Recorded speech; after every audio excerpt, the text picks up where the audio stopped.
Hi, this is Jessica Dean. Thank you for tuning in today to check out Sober Living. Today we're going to be meeting with AJ, Aaron Avery. AJ was an original OG gangster #1 resident of Sober Living. In 2020, when I came into this office, well, the office was downtown, AJ was already here. He was staying downtown at 919 7th Street, downtown Wichita Falls, in an office with about 5 or 6 other guys, and they were just trying to stay clean. They were trying to stay sober. AJ has suffered with a lot of mental health problems, schizophrenia, bipolar, depression. We've really gone through it with AJ. He's been with us literally since A1 day one. He still suffers, but not as bad today. He is clean and sober and has a pretty good grip on his mental health. He gets a lot of support from his grandfather, who is a pastor here in town. AJ he's just been here. He's just one of us. He's got an amazing story, and I'll let him tell you the rest of it. Today we're going to talk with Aaron Avery. Aaron has been at Sober Living from the very beginning. He is one of the original downtown residents.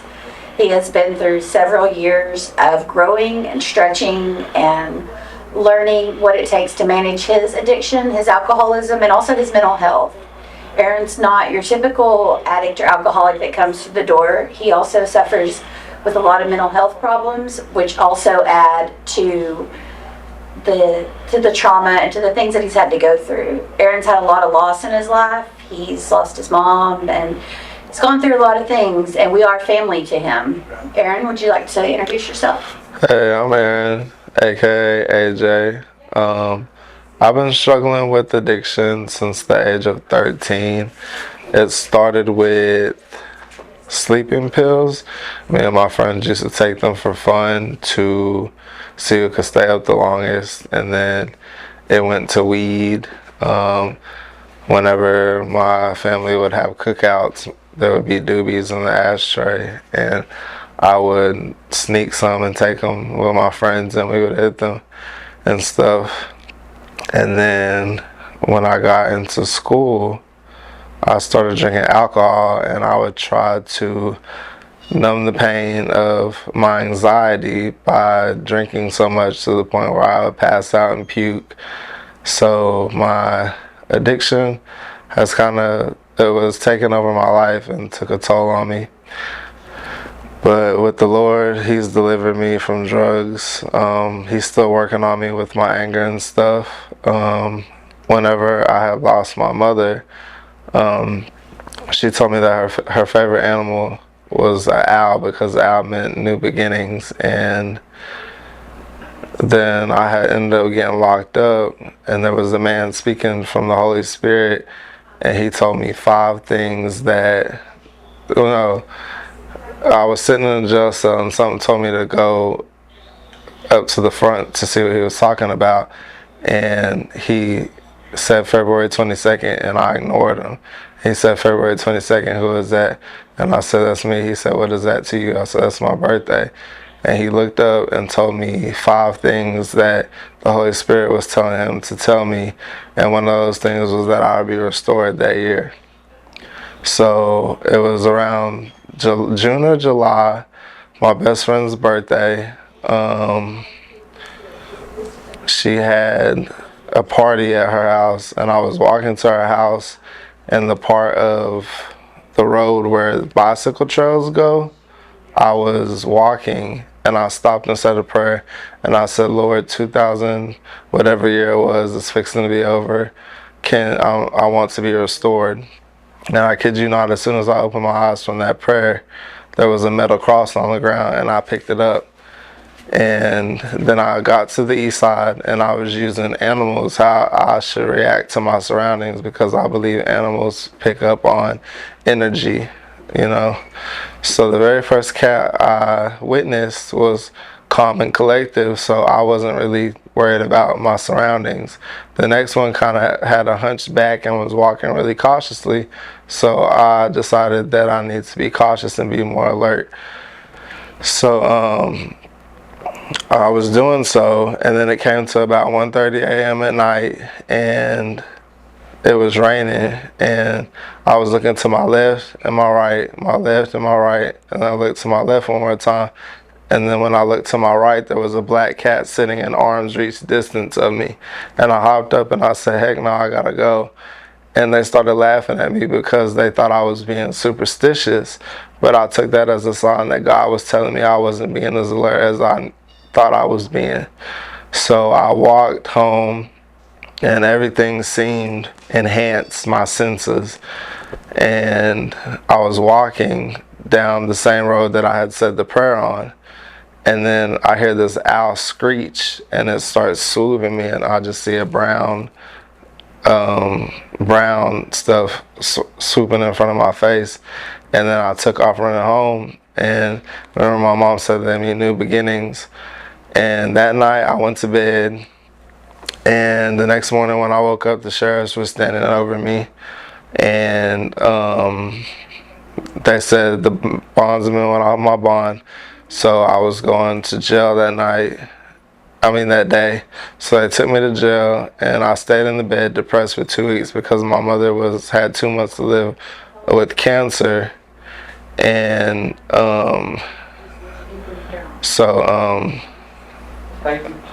she had 2 months to live with cancer, and I stayed in the bed for 2 weeks depressed, and then I decided to work out. And at the annex, they have the TV stands were built into the wall, and you get like this little 13-inch TV to watch, or 12-inch to watch TV on. And then I decided to do pull-ups on it. And when I did my pull-ups, I felt something on top of the bookshelf. And when I picked it up, it was a book called Activating the Promises of God. And I flipped through it, and the very first page it landed on was restoration. And that was my prayer and what the man told me the Holy Spirit was going to do for me that year. So that was when I became close to Jesus Christ and began my walk with the Lord. I started reading the book, and I also read another book called The Purpose-Driven Life. It was difficult. Before my mother had cancer, we would sit and do drugs together. Whenever she first found out, she was disappointed because she kept asking me, and I would lie and tell her no. And when I finally told her, she was shocked. And then she said she would prefer for me to use with her than anybody else because, anything can happen. I was even laced one time by this man. He told me once I hit his weed that I would never hit anybody else's again because he had the best stuff. So I was smoking. I took his doobie that he gave me, and I went to my granny's, and I sat inside of her patio. There was a closet on the patio. And then I hit it 2 times, and I looked down at my arm, and little ants started crawling up it. And then when I looked up, there was a centipede that started swirling in front of my face. So I never went and bought his weed again like he thought I would, so he kind of fooled himself. I kind of just have been maintaining not putting too much on my plate or having expectations, because I've learned that once they don't go as how you thought it would, that life kind of takes a toll on you, and you don't get to be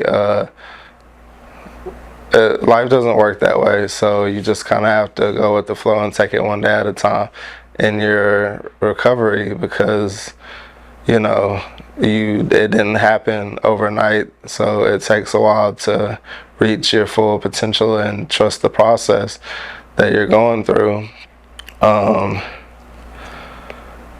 So yeah, when I started using when I was 13, well, actually, let's go back to when I first came into the program. I was in the state hospital for 6 months, and then I got out, and they gave me an evaluation, and then they felt I needed to stay for another 6 months, and I got out. And my grandfather had resources, and he put me into sober living. But it wasn't sober living at that point. It was just what? It was just 5 guys staying in a business room. In an office, just trying to stay clean. Yeah. It was crazy. Yeah, it really was. And then Jessica and another lady came along and they took us under her wing. I can say her name? You can say her name. Oh, Misty. Jessica and Misty came into the program and they took us underneath their wing. And I used to go, we used to go to meetings and AA, and we learned different things. We'd eat together. We'd just fellowship. And sometimes I would have episodes where I would believe it was me against the world and everybody was out to get me. Minaj. Yeah. And it took a long time for me to adapt to trusting people, because that was my main thing, was having trust issues. So Jessica's been running the program for about 3 years now. Almost, 3.5. Yeah. So she's definitely done a really good job at helping me. She told me one time, what did she say? She said, things are going to get better. Because I texted her one day when I was standing in the house. And then I believe what she said, and sure enough, things did start to get better. Now, I still battle with my anger. I have schizoaffective disorder, which is schizophrenia mixed with bipolar, where I have psychotic episodes, and I allowed stuff to build up, and I'll lash out probably at the end of the month when my injection wears off. But Jessica's been taking people under her wing and bringing people in for a long time, and she does a really good job at what she does, and I'm very grateful to have her in my life. So she's been like a mom to me since my mother passed. My grandfather has also supported me. He's one of the most understanding people that you will probably ever meet in life.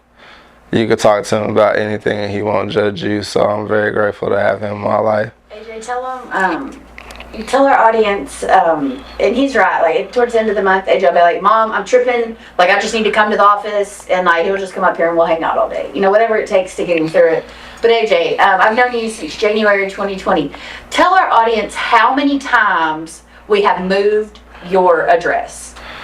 Probably over 10. No, more than that. Yeah, that's why I said over 10. 20. Yeah, it's been a good amount, because I would believe that I could do it myself, and then I'd end up relapsing, hearing voices that wasn't, but I've learned that that's not reality, and I've learned how to cope with that. And yeah, every time I would move, she would let me back in, right under her wing again. And then she would get me to go to classes and just get to the doctor. Yep. Make sure I was taking my meds, especially. So it's been. Remember when you were gonna run off to Abilene? Yeah. I met someone and was gonna leave. Yeah. Just to say, you're not going anywhere. We don't know them. So I ended up staying here still. It's been a battle. My dog was supportive of me, that I had got from Misty.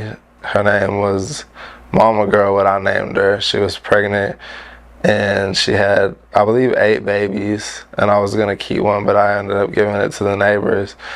And she, whenever I hear voices, she'll put her paws over my body and lower her ears, and she would comfort me. And I felt like that was her protecting me from the voices. So I remember one time when Jessica had moved me out to La Posada, they put me in room 51, and I just had a twin-size bed and a TV stand and an Xbox. I had just got approved for a check, and I had stayed clean for 8 months, and that was my longest free world staying sober time.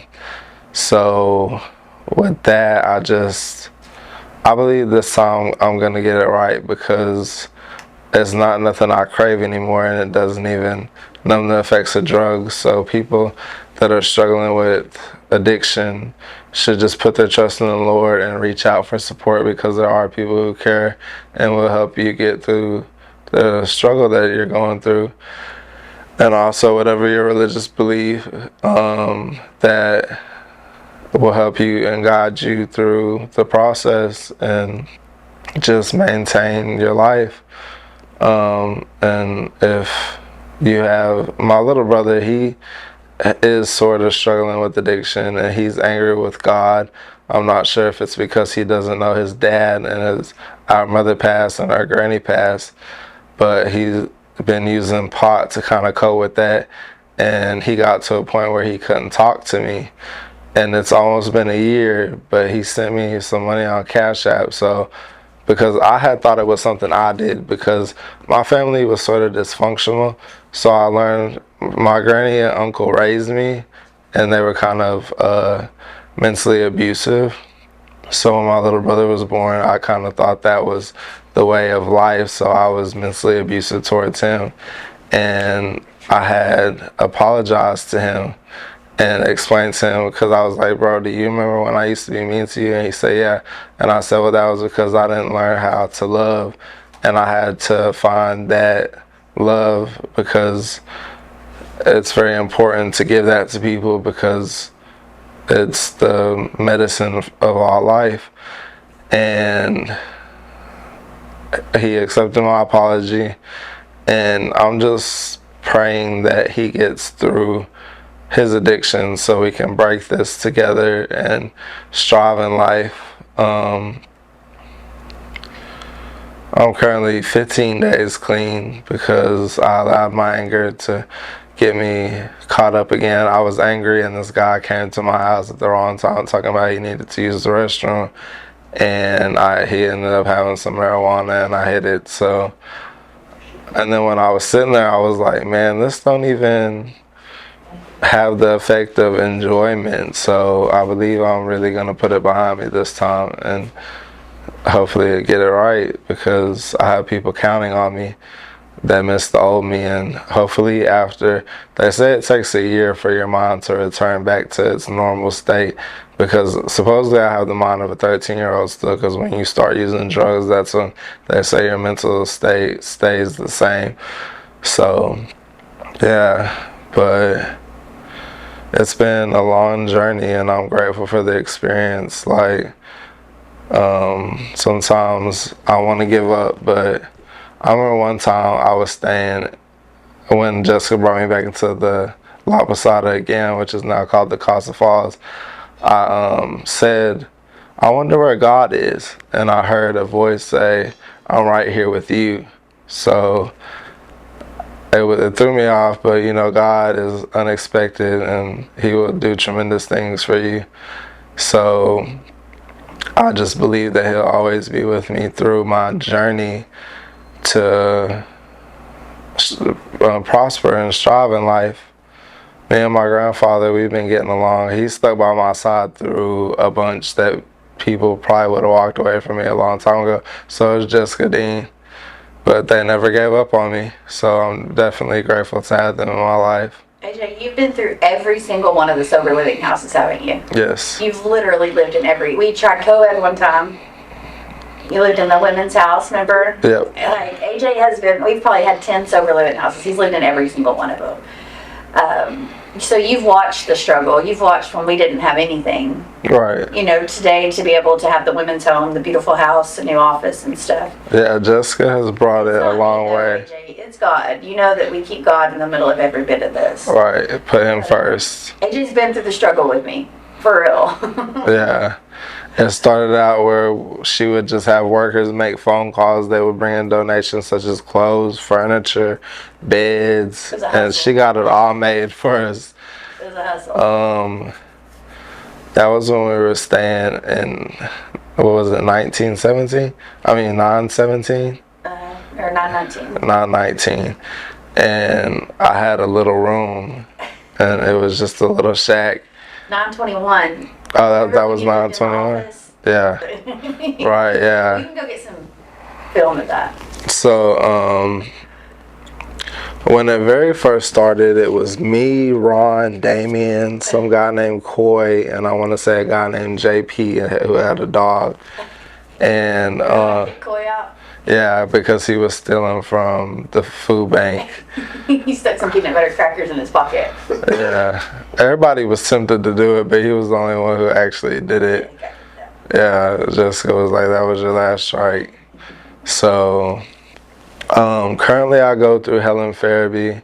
I've had 2 doctors give up on me because of my struggle with life.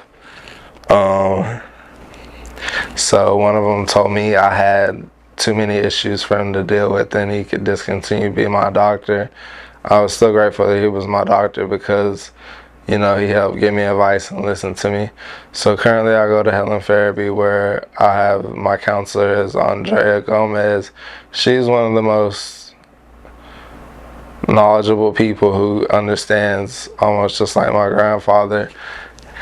And she supports me 100%. And I can talk to her about anything. She always gives me advice, gives me work packets to work through and learn. I've learned that you have to take a mental diary of working out, what you do, what you eat, and even just doing that helps cope with your anxiety. So, because I don't want to say the worst anxiety, but it's intense.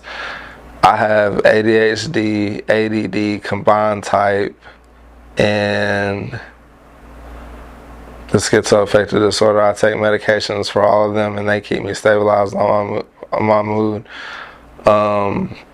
So if y'all ever need help with anything, definitely reach out to people because there are people who care. And if you are afraid to take your meds, they really suck at first because it takes a while for your body to adapt to the changes for it to just stabilize you. But the process, you just have to face your fears and do what you got to do to stay clean because it's not easy to do. My mother suffered with addiction. She had gotten in a fight with her husband and he bear hugged her. She ended up with a lump on her breast, and I said, Mom, you need to get that checked out. But her being the stubborn Taurus that she was, she never went. And then she got sober from drugs. She would only use marijuana. And then one day she asked this lady for a Tylenol, and the lady gave her, I want to say it was a Loratab. And that was when she became addicted to pain pills again. And then pain pills slowly turned into crack. And I remember we would sit in our hotel room and just do dope together and just thought that was living life. But eventually it was a learning process. One day, me and Papa both got a feeling. We tried to call each other at the same time. We went to go check on Mom. She was laying on the bed. She said, AJ, when I had to go to the office to get a spare key, and when I opened the door, she was laying in the bed, couldn't move, and she said, AJ, please go, and she was crying. And I was like, I'm not leaving you. And she said, no, please go. And I said, no, I'm staying right here with you. And she offered me money to leave and I still wouldn't. And then finally I realized that she needed me to go, so I used that 20 to go get some weed to cope with that. And it turned out she had spinal fractures, which caused her almost paralyzation, where she wound up in hospice, and they told her that it was from crack that weakened her immune system. That's why the cancer overtook her body and she was in stage 4 cancer. So they gave her 2 months to live. She ended up living 6.5. They were able to get her back on her feet and with steroids, so she was able to walk for a little while. And I remember that I would visit her at hospice and then the Royal Estates. She's been to a few different places. But I remember sitting in the jail because back to where I was locked up when the sheriffs came and arrested me. I was trying to bond out. One day they had took me to Helen Fairby and I got a phone call, and I want to say, I can't remember the officer's name, but he came to me and he started talking to me, And then he handed me the phone, and I said, hey, who's this? They said, it's Helen Fairby.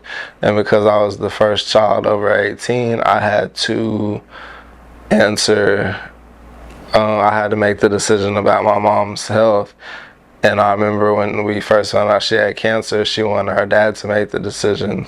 So whenever they asked me if I wanted my mom to live with a tube in her neck to breathe and a tube in her stomach to eat, I said she wanted her dad to make the decisions. And I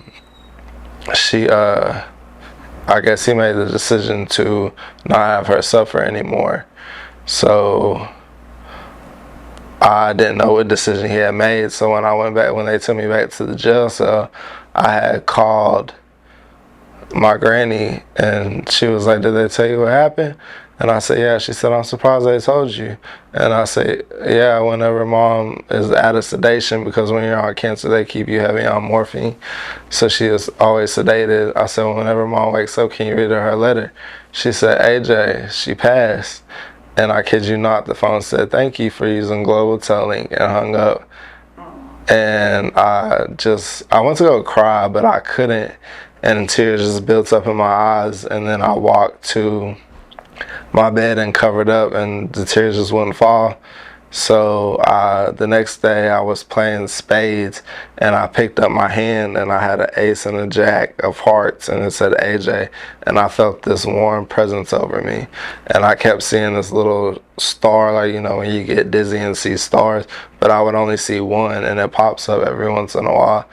And I figured it was my mom watching over me. So, because I've never seen it before she passed. So I just tell myself it's my mother.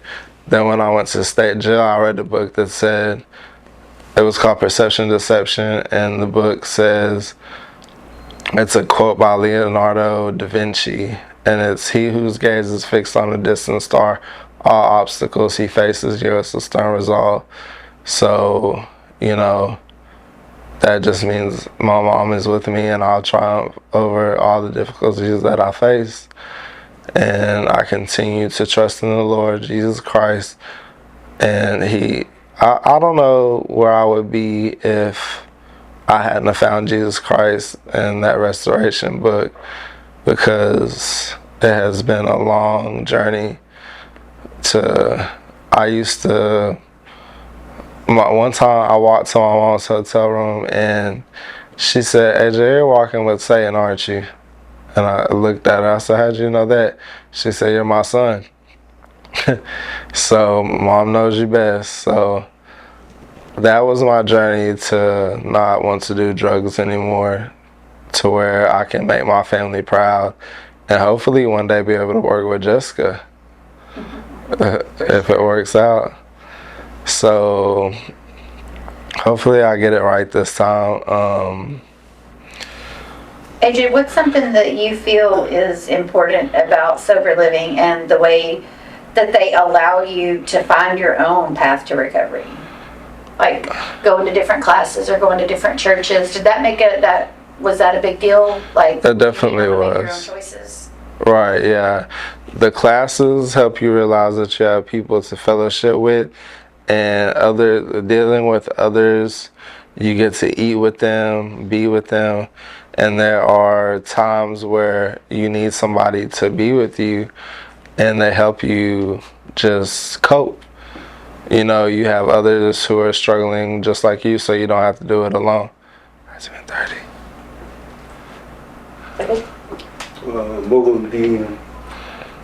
What would you tell your 13-year-old self if you can sit down and talk to him? Just trusting the Lord and not do drugs, and just follow the path of righteousness. What would you tell someone else that was 13 that was dealing with the same addiction or attempting to deal with it? Yeah, do not do it. Just let it go. You don't have to be afraid of your feelings, because God is always going to be with you to help you face them. And you just trust in Him, and He's always going to have your back. And He is real. No matter what you've been through, that was just to prepare you for life situations, to be able to triumph, because He has plans for us to prosper and not of harm. So just rely on him and you'll get where you need to be in life. Thank you. That's it. That's it. Okay. Awesome. Conclude another episode of Sober Living.